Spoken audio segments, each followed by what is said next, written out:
pixels insertable et removable pour un ensemble digital convexe. C'est un travail qui est en collaboration avec David Corjoli, Yukio Kenmochi, Pascal Roumont et Jean-Pierre Borel.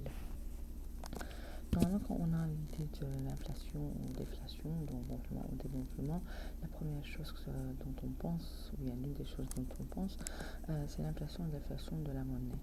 Ou bien comment gonfler, dégonfler un ballon de basketball, ou bien un ballon pour les enfants, ou bien un peu plus scientifiquement, les poumons durant la respiration, comment on sont gonflés et dégonflés, ou bien des maladies sur le cerveau qui sont des formes convexes, des formes un peu plus compliquées.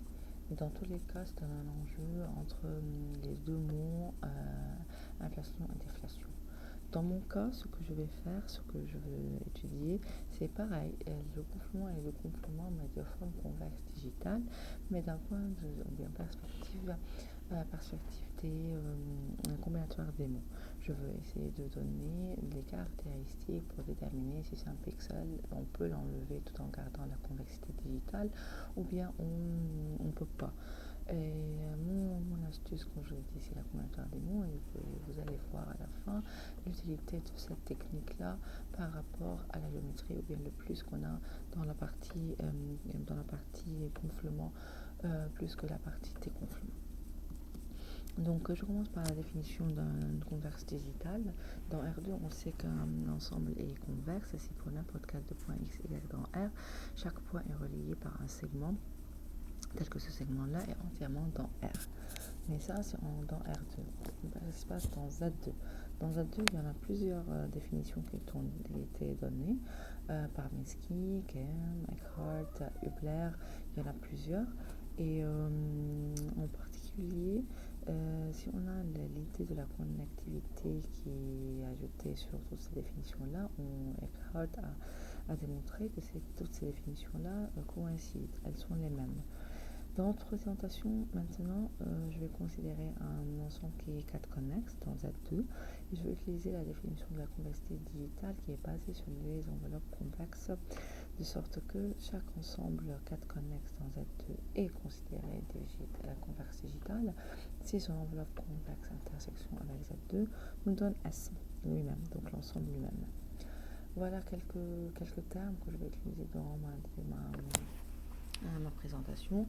On a l'ensemble C qui est un sous-ensemble de Z2 qui est 4 connexes et convexe digital. Ces éléments-là sont les centres des pixels P de X, et surtout que l'union de tous ces pixels-là forme mon VC. Et le bord de ce VC, le bord topologique de ce VC, noté BD de C, c'est le trait noir tout autour de notre figure, avec les points aussi. Et l'enveloppe convexe de BDC, ce qui est noté comme BDC, ce sont les lignes bleues. Alors, les questions principales à poser dans cette présentation-là, c'est quel est le point X dans C dont j'ai le droit de l'ajouter ou bien d'enlever, en gardant la propriété du convexe digital bien respectée et bien sûr l'idée de la connectivité. En fait, voilà un exemple. Si je veux annoter par exemple le point bleu, le point vert, on voit bien que l'enveloppe convexe va un peu modifier et on va voir si cette modification conserve la convexité ou pas. Ou bien, si je veux enlever le point vert qui est là, l'enveloppe convexe va subir plusieurs modifications. On aura besoin de plusieurs itérations ou pas pour faire ces modifications-là. Cela est trivial, c'est facile ou pas. Donc, dans tous les cas, il faut donner les caractéristiques, essayer de déterminer si ces points-là, ces pixels-là, sont insertable ou bien removable.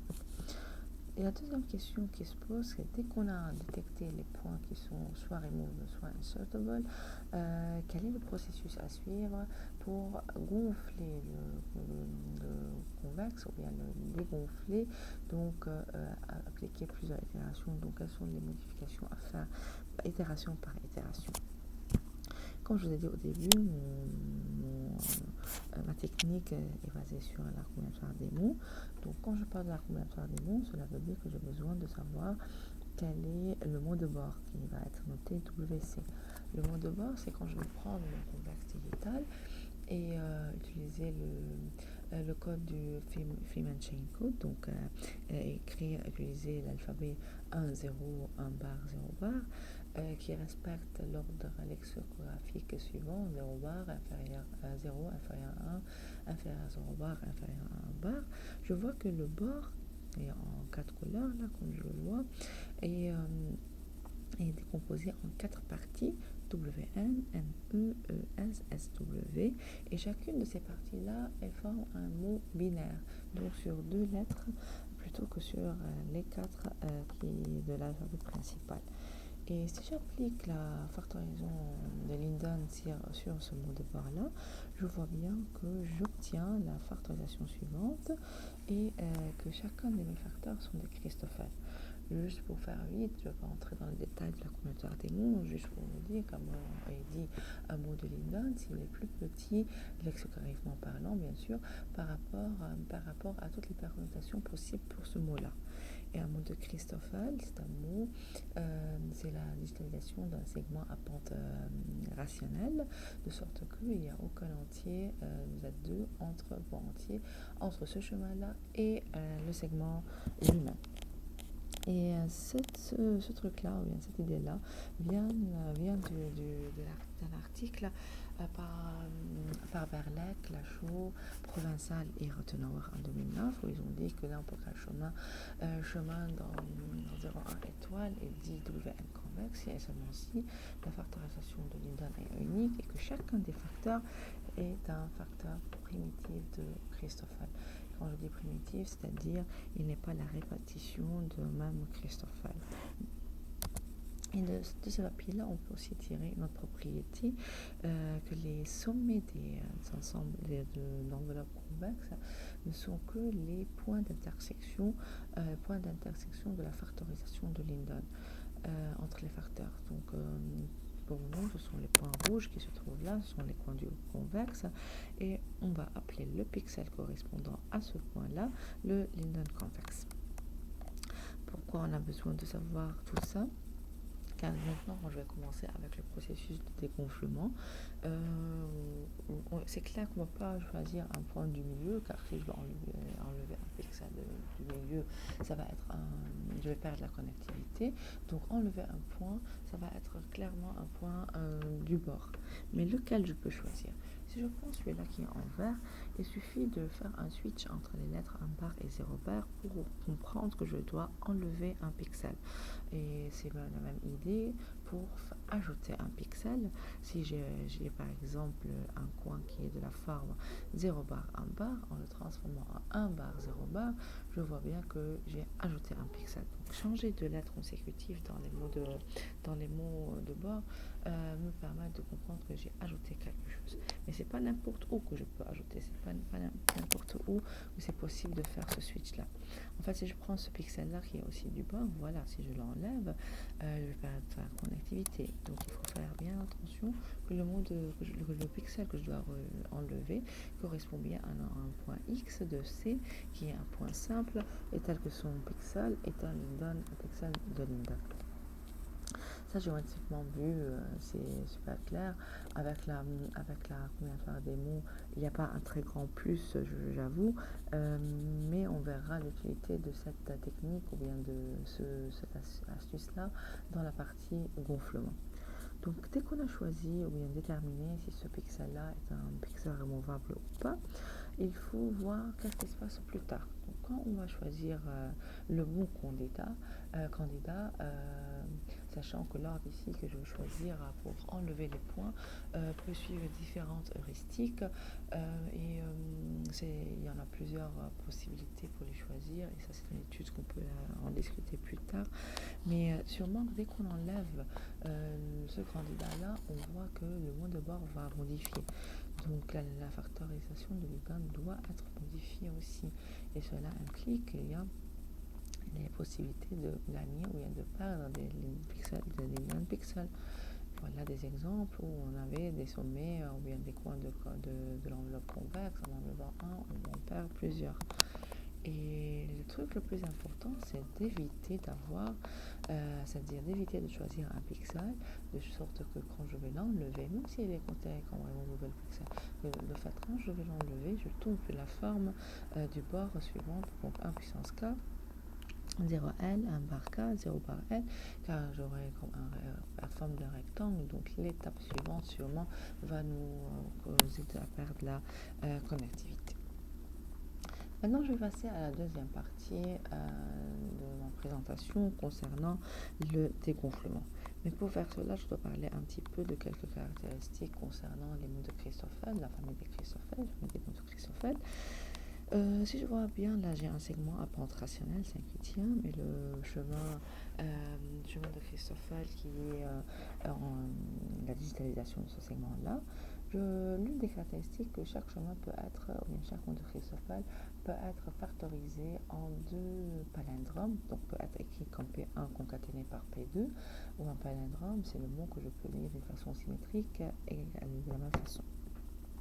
Le point le plus loin, qui est le point de la factorisation palindromique, c'est le point que je vais l'appeler the furthest point. Et ce point-là en particulier est un point intéressant à déterminer ou bien à penser, car on va à le voir, car on va l'utiliser tellement dans nos preuves et dans notre travail plus tard.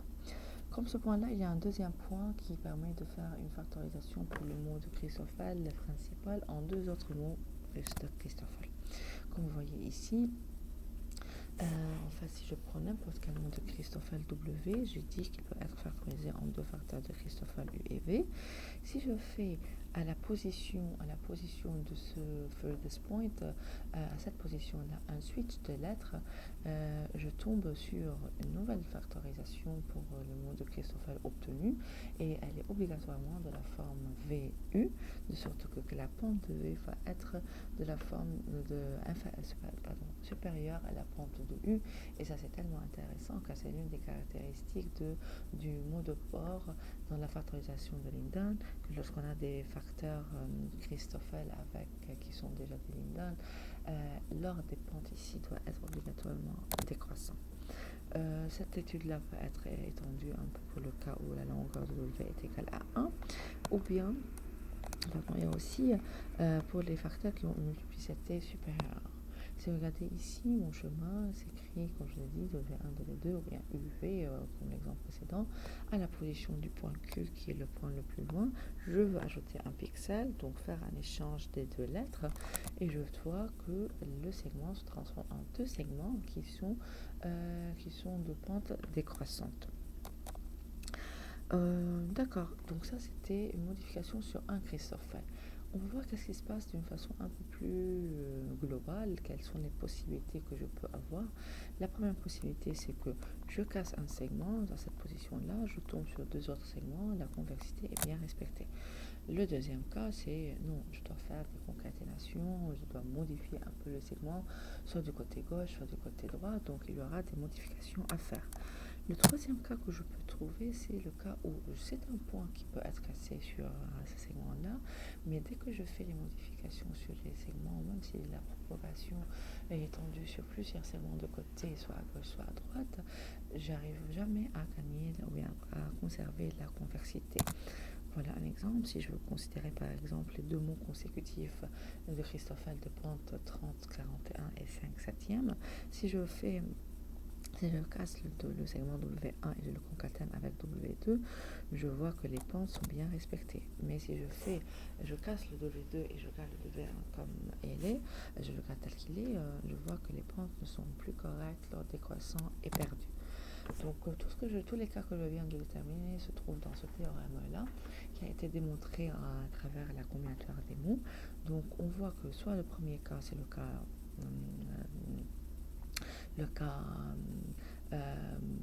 le plus intéressant, là où on ne perd pas la convexité digitale. Le deuxième cas, le troisième cas sont les cas symétriques, où la propagation côté gauche vient côté droit. Et le quatrième cas, c'est là où on va perdre la convexité.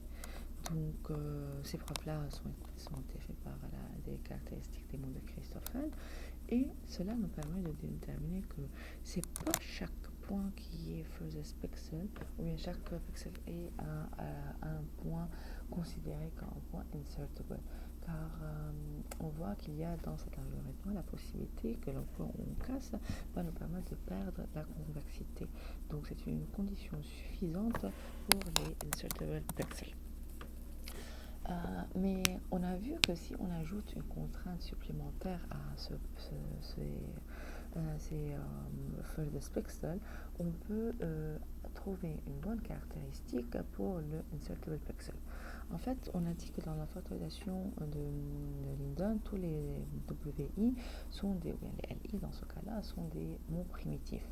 Si je prends la longueur maximale de ces mots primitifs-là et je choisis ce segment-là en particulier et je le casse, donc je fais le switch à la position de furthest point de ce segment-là, on est sûr, tout est démontré, on est sûr que ce point-là est un point insertable et que la convexité n'est pas perdue. Donc voilà, je vais considérer que LJ c'est le segment de Christoffel primitif de longueur maximale. Je le casse au milieu, il va être concaténé, c'est le cas idéal quoi. Il n'y aura pas de problème, j'aurai directement de nouveaux segments LJ plus LJ moins et l'ordre est préservé. Et le troisième cas, c'est le cas où il y aura une concaténation juste soit avec le côté à gauche, soit avec le segment à gauche, soit au segment à droite. Et la propagation ici est limitée. Soit le troisième cas où il y a une propagation ou une concaténation à la fois au côté gauche et au côté droit. Ce sont juste les 4 possibilités que je peux avoir avec cette contrainte-là. La preuve, comme je vous ai dit, est basée sur beaucoup de caractéristiques de Christoffel, en utilisant plusieurs morphismes de Christoffel, en démontrant l'ordre des pentes pour les Christoffel et en particulier en démontrant ces doubles inégalités. Qu'est-ce qui se passe quand on va choisir ce mot de Christoffel, ce pixel movable, insertable, pardon?